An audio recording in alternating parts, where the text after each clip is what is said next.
नमस्कार दोस्तों, welcome back to your own channel wealth saga. आज के दिन मार्केट एब्सोल्युटली फ्लैट थी, लेकिन अगर आप ये सोच रहे हैं कि मार्केट में वॉलेटिलिटी नहीं थी, आप बिल्कुल गलत हैं। ऐसा क्यों है मैं भी आपको आगे समझाऊंगा। फिलहाल एडवांस डिक्लाइन रेशियो के बारे में बात करें दोस्तों, जितने स्टॉक भाग रहे थे 836, उतने ही स्टॉक आज गिर रहे थे 874, मतलब ऑलमोस्ट सेम। सो आज मार्केट को आप कह सकते हो ऑलमोस्ट फ्लैट रही। लेकिन अगर आप ये कह रहे हैं कि मार्केट में आज वॉलेटिलिटी नहीं थी, यू आर रॉन्ग, क्योंकि मार्केट आज इस तरह से डिजाइन दी थी। अब डिजाइन क्या था उसको भी समझाऊंगा। फिलहाल बात करें निफ्टी बैंक की, निफ्टी बैंक 73 पॉइंट्स ऊपर क्लोज हुआ। ओपन क्या हुआ ये देखना बहुत जरूरी है। ये आपको फिगर्स दिखाई पड़ रहे हैं जहां मार्केट क्लोज हुई है। आपको ये भी देखना है कि मार्केट कहां ओपन हुई थी। उसके लिए आपको कैंडलस्टिक चार्ट की एनालिसिस करना बहुत ज़रूरी होता है। ये आपको फिगर्स इनकम्प्लीट डेटा बताते हैं, इसीलिए दोस्तों कैंडलस्टिक का नॉलेज होना बहुत ज़रूरी है। और कैंडलस्टिक का अगर आपने हमारा वीडियो नहीं देखा है तो आप लाइफ में बहुत बड़ी इंपॉर्टेंट लर्निंग मिस कर रहे हैं। नंबर 1 आई थिंक नंबर 1 है, नंबर 2 है मेरा टॉप व्यूड वीडियो में। तो कैंडलस्टिक चार्ट का वीडियो अगर आपने नहीं देखा है so you must watch that. मैं कोशिश करूंगा इसमें यहाँ पर लास्ट में पिन करने को, और तो उसमें आपको पता चलता है पूरी कहानी। वो मैं अभी आपको चार्ट में समझाऊंगा। फिलहाल सेंसेक्स गिरा 550 पॉइंट, निफ्टी गिरा 150 पॉइंट, और निफ्टी ने 13,700 के लेवल्स टच किए थे। ये आपको इस फिगर में दिखाई नहीं पड़ेगा, वो कैंडलस्टिक पे दिखाई पड़ेगा। निफ्टी बैंक में बहुत इंपॉर्टेंट एनालिसिस है, आगे चार्ट पे बताऊंगा। Nifty mid cap small cap भी गिर रहे थे। ओवरऑल जो ये खिचड़ी है, खिचड़ी अभी आपको मैं चार्ट पे एक्सप्लेन करता हूं।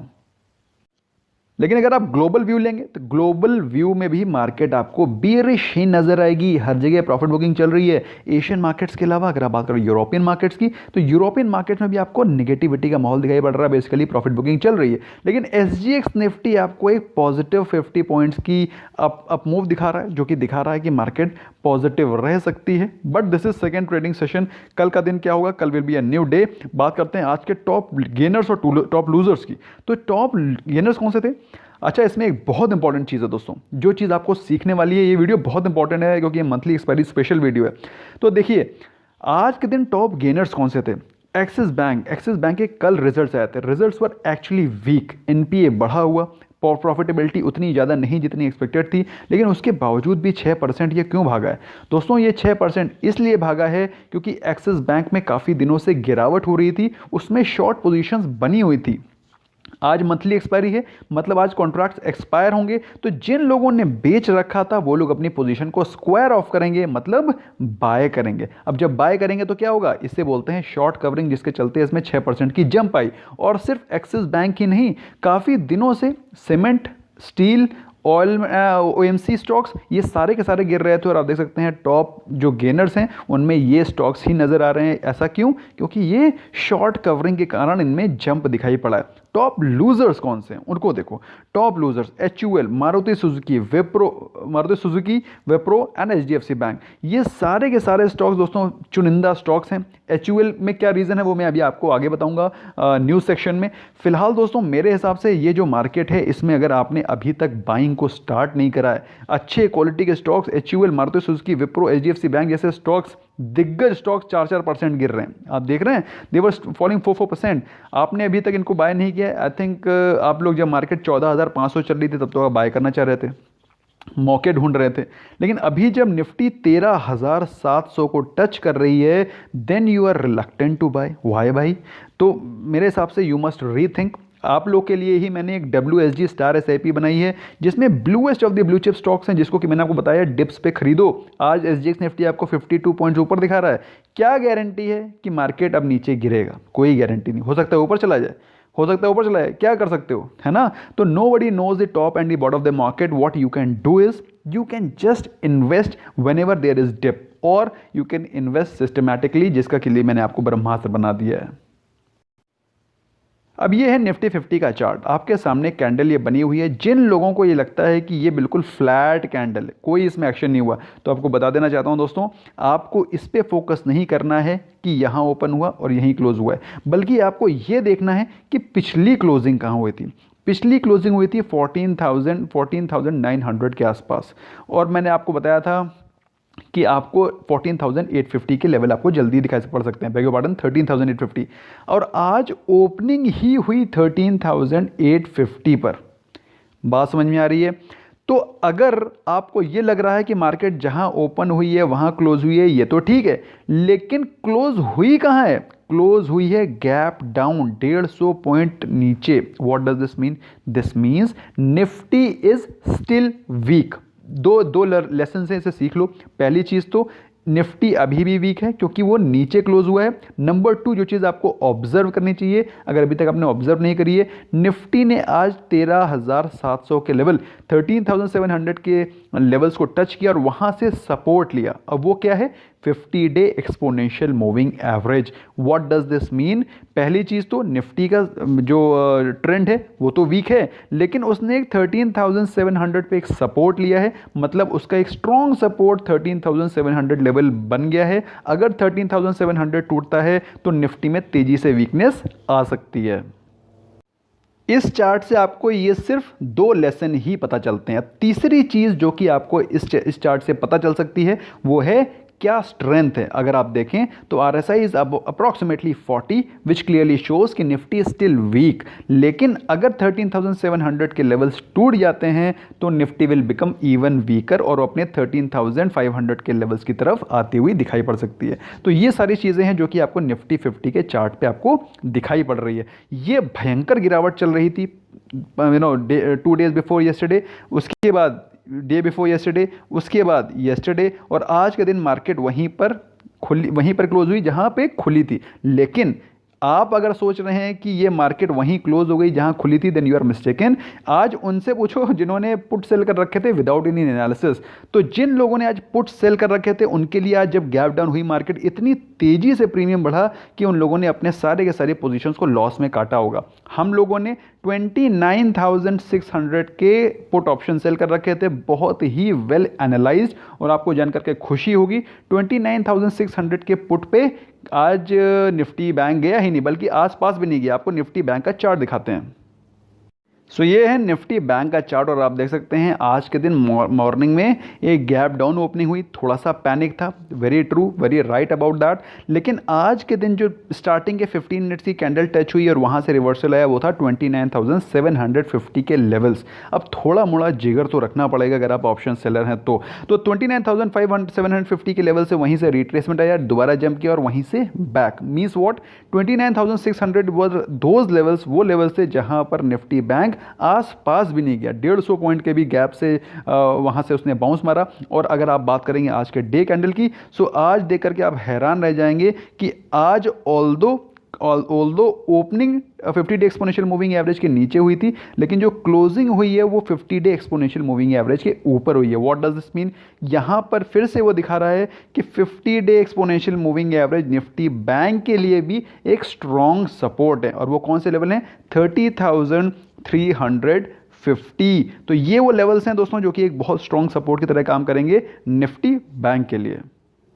और अगर बाय चांस फिर से उसने 30,000 के लेवल्स को तोड़ा फिर से, तो भाई आपको 29,000 के लेवल्स आपको दिखाई पड़ सकते हैं। So you should be mentally prepared for these levels again for Nifty bank. और बात करें निफ्टी की, तो you should be mentally prepared for 13,500 and 13,650। In levels के लिए आपको मेंटली प्रिपेयर रहना पड़ेगा निफ्टी के लिए। अभी बजट आना बाकी है, अभी तो बजट का खाली ये ट्रेलर था। अगर बजट में कुछ ऐसी चीज़ें आ जाती हैं जो कि मार्केट को पसंद नहीं है, तो you should be mentally prepared कि ये लेवल आपको दिखाई पड़ सकते हैं। Mentally prepared, be mentally prepared.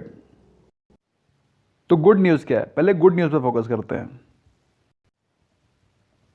सबसे पहले गुड न्यूज़ दोस्तों मैंने आपको बताई दी कि मार्केट एक सपोर्ट लेने की कोशिश कर रही है, चाहे वो निफ्टी हो चाहे वो निफ्टी बैंक हो। एक सपोर्ट जो कि पिछले 4 दिनों से आधाधुंध गिरावट हो रही थी, वहाँ पे एक सपोर्ट आया, एक सपोर्ट दिखाई पड़ा है आज के इंट्राडे में। तो मेरे हिसाब से इट्स अ गुड साइन, जो कि ये दर्शा रहा है कि मार्केट वहाँ से अगर उस सपोर्ट को नहीं तोड़ती है तो वहाँ से आपको एक छोटा सा रिवर्सल भी दिखाई पड़ सकता है। और अगर बजट पॉजिटिव हुआ तो पॉजिटिविटी भी दिखाई पड़ सकती है। So you should be mentally prepared.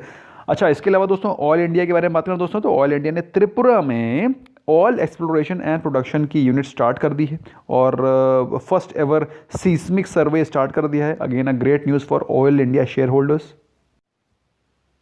अगर बजट के बारे में बात करें दोस्तों, तो बजट में बहुत सारे इंपॉर्टेंट अनाउंसमेंट हो सकते हैं, जिसके चलते एक न्यूज़ आ रही है जिसमें कि ऐसा कहा जा रहा है कि जो वाइट गुड्स है, बेसिकली एसी हो गया, washing machine and such kind of manufactured goods जो होते हैं, उनमें इंपोर्ट ड्यूटीज़ को हाई कर सकती है गवर्नमेंट। अब उससे क्या होगा, अगर इंपोर्ट ड्यूटी हाई कर देती है तो बाहर से जो माल इंडिया में आता है वो महंगा हो जाएगा। तो ऑफकोर्स जो इंडिया में जो चीज़ें प्रोड्यूस करती हैं, जो कंपनीज प्रोड्यूस करती हैं इंडिया में, लाइक वोल्टास, वर्लपूल, IFB, सो इस तरह की जो कंपनीज इंडिया में मैन्युफैक्चरिंग करती हैं, इंडियन कंपनीज हैं, उनको एक अच्छा बूस्ट मिल सकता है। और आपको ये बात तो मालूम है कि इंडिया के जो गवर्नमेंट है यार, इस समय इसके पास इतना एक्सपेंडिचर है, पैसे ज़्यादा है नहीं, तो अभी अपने डाइवेस्टमेंट को लेकर के और भी ज़्यादा एग्रेसिव हो सकते हैं। और अगले साल का जो बजट हो सकता है उसमें कुछ एग्रेसिव डाइवेस्टमेंट की न्यूज़ भी आ सकती है, और कुछ इंपॉर्टेंट बैंक्स के डाइवेस्टमेंट में भी न्यूज़ आ सकती है जो कि जिनकी हालत माड़ी है। अब वो कौन सा हो सकता है, सेंट्रल बैंक हो सकता है, IDBI बैंक हो सकता है, LIC में तो IPO आने वाला है, तो LIC में भी कुछ IPO के हो सकता है, कुछ अनाउंसमेंट हो सकती है। So you should be mentally prepared कि इस फ्रंट पे भी कुछ बेहतर या फिर कुछ बुरी, भाई अच्छी या खराब न्यूज़ तो डिपेंड करेगी कि किस कदर अच्छी या खराब न्यूज़ है। तो इन सभी बैंक्स में भी कुछ इंपॉर्टेंट न्यूज़ आ सकती है गवर्नमेंट के स्टेक सेल की, कितने परसेंट आएगी वो समय बताएगा।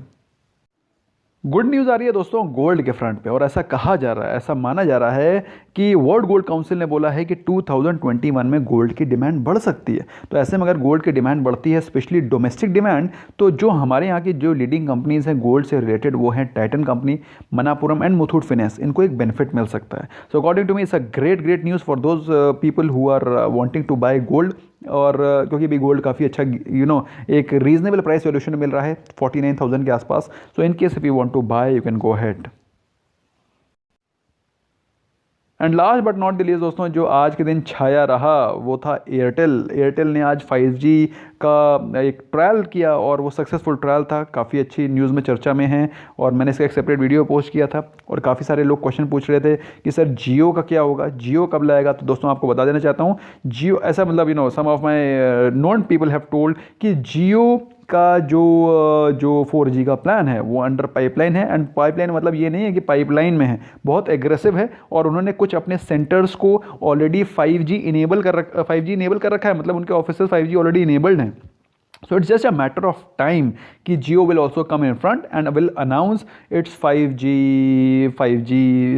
program। अब इन सब न्यूज़ में दोस्तों खराब न्यूज़ क्या है, खराब न्यूज़ ये है आज HUL गिरा। HUL को गिरने का कारण जानते हैं क्या है?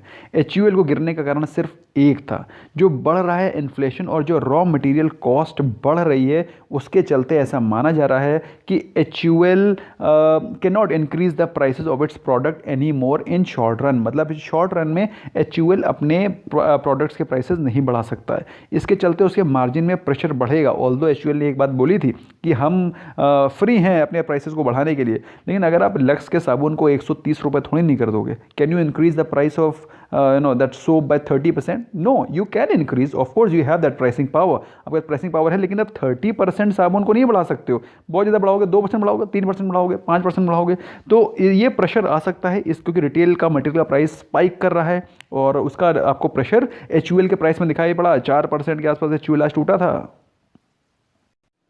और इस पूरे के पूरे मार्केट की गहमा गहमी में सबसे ज़्यादा जिसको इम्पैक्ट पड़ रहा है, नॉट सो गुड न्यूज़ उनके लिए। किनके लिए? जिनको अलॉट हो गया IRFC का IPO, जिन लोगों ने इंडिगो पेंट के IPO में अप्लाई कर रखा है, जिन लोगों ने HFFC में अप्लाई कर रखा है, उन लोग की दिल की धड़कनें बढ़ी हुई हैं। ऐसे में दोस्तों मेरा मानना ये है कि आप लोगों को IRFC वगैरह जितने भी IPO हैं उनमें से जो भी प्रॉफिट मिलता है as far as listing gain is concern, लेकर के निकल जाना चाहिए, क्योंकि IRFC IPO में मात्र 2% का प्रीमियम, ग्रे मार्केट प्रीमियम दिखाई पड़ रहा है। तो ज़्यादा देर बने रहने का कोई मतलब नहीं है। हो सकता है आपको IRFC एक लोअर लेवल से मिले, क्वालिटी ऑफ स्टॉक में कोई डाउट नहीं है, बहुत ही बिंदास, very nice company, but at the same time जो माहौल क्रिएट हो रखा है इस समय मार्केट में, मार्केट में पैनिक है, मार्केट में थोड़ा पैनिक तो नहीं कहूँगा, मार्केट में नर्वसनेस है बिकॉज ऑफ बजट। सो उसका इंपैक्ट आपको दिखाई पड़ रहा है। इसके अलावा दोस्तों एक और न्यूज़ आई थी regarding Indigo and spice jet, जिसमें कि बोला गया है कि DGCA ने 28 फेब तक सारी के सारी शेड्यूल्ड कमर्शियल इंटरनेशनल फ्लाइट्स को रद्द कर दिया है। सो ये बेचारे थोड़ा सा एक पॉजिटिव न्यूज़ को लेकर के आगे बढ़ते हैं, वहीं पर इनके ऊपर कोई एक नया बम गिर जाता है। So these are the news जो कि आज मार्केट में थोड़ा सा नेगेटिव रही, जिसका कि इम्पैक्ट पड़ सकता है। आई होप आपको वीडियो पसंद आया होगा। पसंद आया तो स्मैश करें like button. Bye bye for now.